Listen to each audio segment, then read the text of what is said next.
Our closing moment with Dr. Ogunyemi, budget historian, looking at the 2017 budget. Quickly, one other thing that featured in this 2017 budget has to do with recoveries, which the government said it has made. Don't forget now, Nigerians have been asking for the whereabouts of these recoveries. Were you disappointed that it wasn't up to what some were hoping it was up? No, I'm not disappointed. A whole lot thought it was, in the mark of ₦1 trillion. Yes, yeah, I mean, a lot of people, my friends ask me, my students ask me, I mean, this recovery, is it not just enough to even pay for Nigeria's whole year financial budget? And I said no. I mean, the total amount that is going to be recovered by the federal government, that has been recovered thus far, including the value of the assets put together, just about 600 billion naira. 600 billion naira is just what goes into just one ministry, Ministry of Works and Housing. Take for instance, education.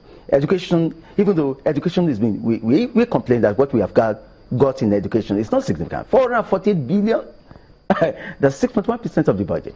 That's just about something like the recovery. So if we put everything we have recovered from, of course, those people who dealt corruptly with the finances of the country, we put it in education, it will just be a tip in the iceberg. It will just be a drop in the ocean.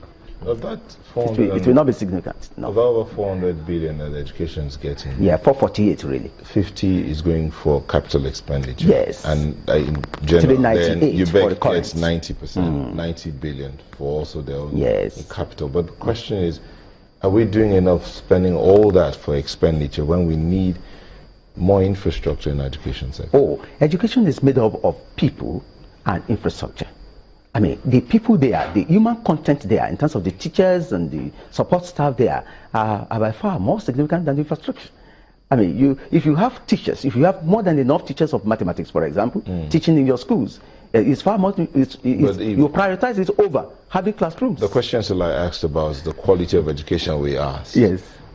Does this money that is allocated to education, does it cover the training and retraining of our teachers? No, it doesn't. Exactly, which is where I'm going to. Shouldn't that be where we should be looking at? I mean, increasing the budget for that aspect of our education. That's right. See, I know that. What you do is about budgeting in this. You know this. Once you go more into a particular area, particularly, for example, education ministry, what we are going to do is that you will depress what goes into other areas, especially when your resources are limited. Now, the federal government cannot generate enough money to even cover this year's budget. Therefore, it has decided to embark on borrowing 2.3 trillion. And borrowing 2.3 trillion in a 7 trillion naira budget, that's a tall order. That means you're going to borrow about a third of that budget from outside of Nigeria and within the domestic economy. So when you have limited resources, what do? You share amongst your competing demands and you now prioritize. So education alone can take hold. So in our prioritizing now, yes, you see that infrastructure is number one. Okay. Fixing the roads, fixing the rails, getting electricity there. In fact, once you fix the electricity and the roads in this country, I tell you, unemployment will reduce drastically within a period of 3 years. All right, Malkwe.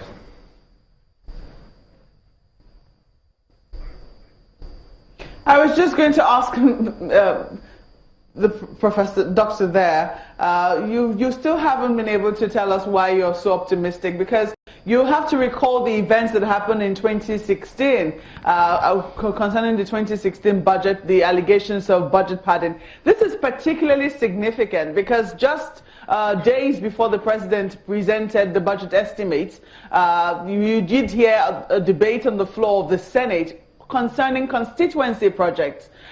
They were thinking of making it legal, making it a requirement of the law before this budget was presented. The senators did have a spirited debate on that. How do you think that conversation is going to affect this budget estimates that have been presented at the National Assembly?